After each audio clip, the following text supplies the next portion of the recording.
Good morning, all of you. Today, I, Chavi Gupta, welcome you all in this session. I hope you all are safe and watching the videos regularly. Now, in this session, we will do the movement, body movement, and the movement of different organisms, how different organisms moves. Now, the very first topic is movement in different organisms, in which we will discuss about earthworm, fishes, snakes, etc. Now, the different patterns of movement of animals due to differences in their skeletal structures. As we all know, different organisms have different skeleton structure, so accordingly they will move, and they are called as gates of animals. Now, the first organism that we will discuss over here is earthworm. The earthworm does not have any internal skeleton. Earthworm के पास कोई internal skeleton या कोई हड्डियों का structure नहीं है. The body is made up of many rings joined end to end.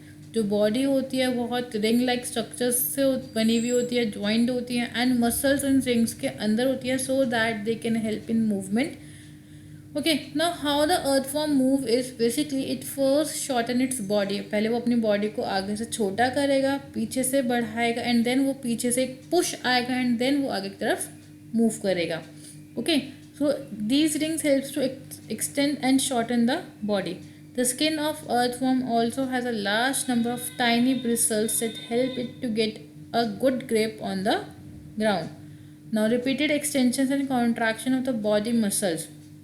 Bar bar extension होंगी, body increase करेगी हाइट में, कॉन्ट्रैक्ट करेगी मसल्स. अब उससे क्या होगा, अर्थवर्म आगे की तरफ मूव करने में कैपेबल होगा. This is how the earthworm move. Next that we need to know is snail. Snail में क्या होता है, स्नेल के ऊपर एक बेसिकली कैल्शियम कार्बोनेट की कवरिंग होती है जो उसे एक मस्कुलर फुट प्रोवाइड कराता है. उस now the snail move with the help of the muscular flat foot. They glide along a solid surface. अब ग्लाइड मतलब ऊपर से मूव करते हैं, शिफ्ट करते हैं अपने आप को with the help of a lubricated muscles. Lubrication help. Lubrication का एक तरह की ऑयली स्ट्रक्चर प्रेजेंट होता है उनकी बॉडी पे, जिसकी वजह से वो एक ऑब्जेक्ट के ऊपर से दूसरे ऑब्जेक्ट के लिए ईजिली मूव कर जाते हैं. This motion is forward bye succeeding waves of a muscular contraction of the foot. Now the next is cockroach.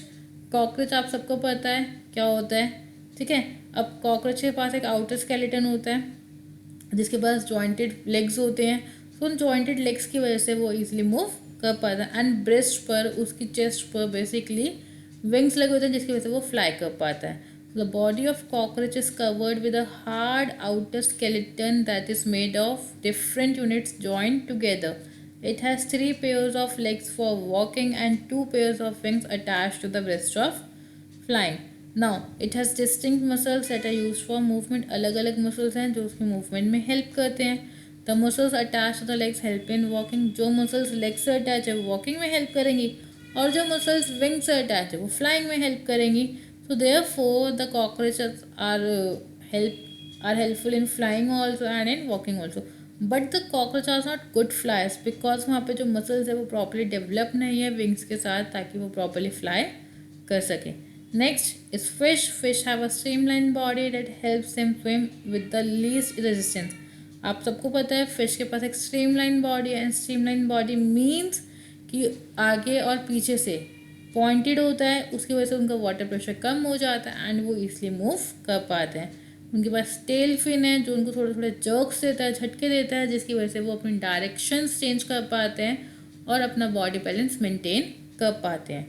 Okay, they use tail fin for small jerks through water and other fins assist swimming. The tail fin is also use for changing direction.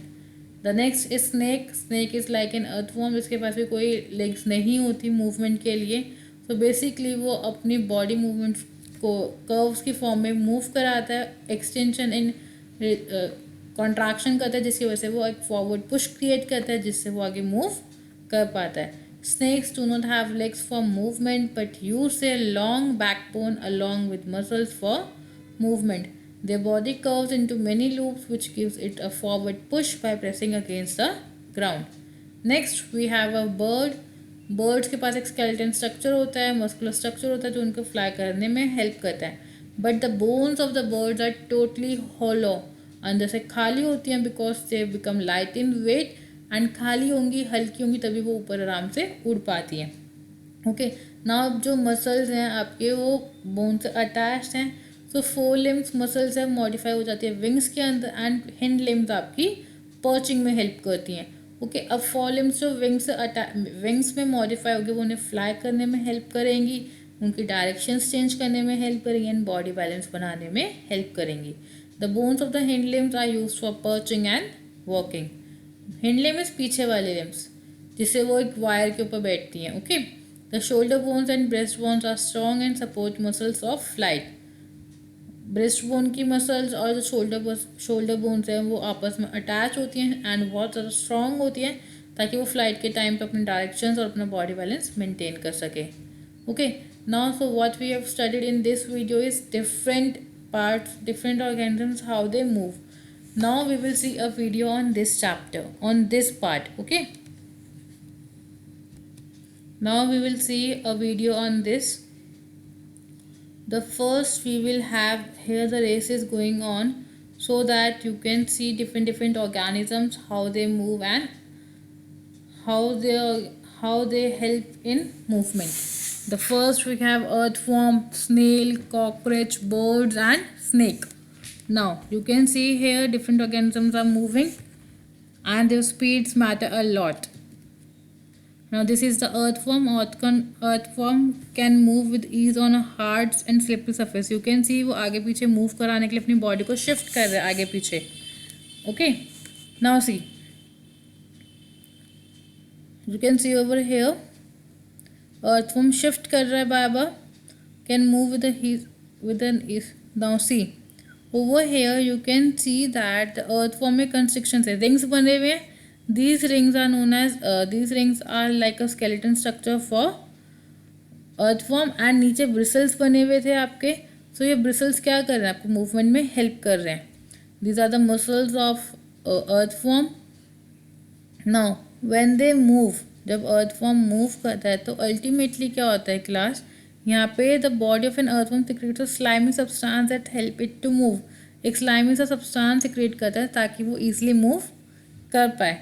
अब ultimately क्या होता है, वो आगे constrict करते हैं, then expand करते हैं, कॉन्स्ट्रिक्शंस डेवलप होंगे.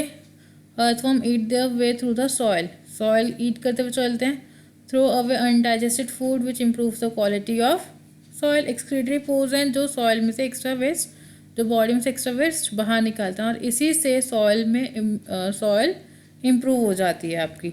But the next thing is कि जब सॉइल में अर्थवर्म मूव करता है तो वो मूव कैसे करता है, that is with the help of constrictions, अंदर बाहर अंदर बाहर. Okay, now we will see the snail how it move. This is a snail. Now in this snail this is a shell over there. This shell is made up of calcium carbonate. The outer skeleton of a snail and needs to be pulled along. भाई ये outer है, dead in nature है, इसको खींचना पड़ेगा. So this is made up of calcium carbonate. Okay, so this calcium carbonate is a hard structure. अब shell calcium carbonate की बनी है, मूवमेंट में हेल्प नहीं कर रहा, बट स्नेल अपने आप को इस शेल के अंदर हाइड कर सकता है. एज आप देख रहे हैं अंदर बाहर हो रहा है वो. फाइन, तो it act as an protective covering for snail. Now नीचे उससे एक मस्कुलर फुट है जो उसको एक म्यूकस की कवरिंग प्रोवाइड कराता है जिससे वो ईजिली मूव कर पाता है एंड ग्लाइड कर पाता है एक सॉलिड सरफेस के ऊपर. सी, यहाँ पे मूव करता हुआ दिख रहा है आपको, ग्लाइड करता हुआ. सो दिस मीन्स कि वो ईजिली इस मस्कुलर फुट की हेल्प से ग्लाइड कर रहा है एंड ईजिली मूव कर रहा है. देखो फिर से. Okay, this is how the snail move. इसलिए धीरे धीरे आपको क्रॉल करता हुआ स्नेल दिख रहा है. Next we will see that next organism in this is the cockroach. Next we will see cockroach over here. Now cockroach के पास wings हैं like birds, but cockroach के पास wings होने के साथ साथ ये कोई ज़रूरी नहीं जैसे birds fly करती है तो cockroach भी fly कर सके. Cockroach can walk, climb and fly as well. Walk भी कर रहा है, climb भी कर रहा है, fly भी कर रहा है. 3 functions इकट्ठे वर्क कर रहा है cockroach. Now these are the 3 pairs of legs जिसकी हेल्प से कॉकरोच मूव करता है, and these are the 2 pairs of wings जो ब्रेस्ट बोन से कनेक्टेड है. Okay, now these muscles of a cockroach help it in walking and flying. Leg muscles है, breast muscles है. Breast muscles flying में and leg muscles walking में help करती हैं. Okay,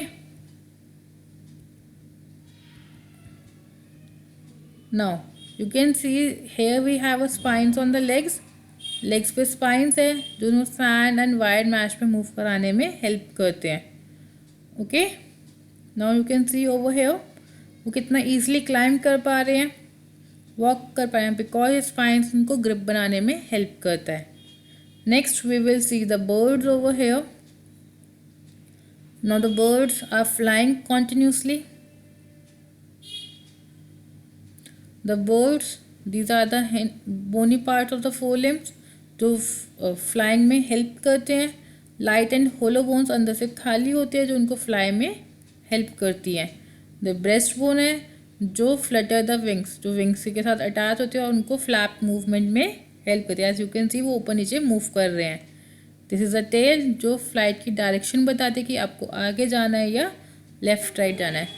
These are the kidney and the ureter जो absence of urinary bladder में facilitate करता है easy flight. Okay, next we have a shoulder bone.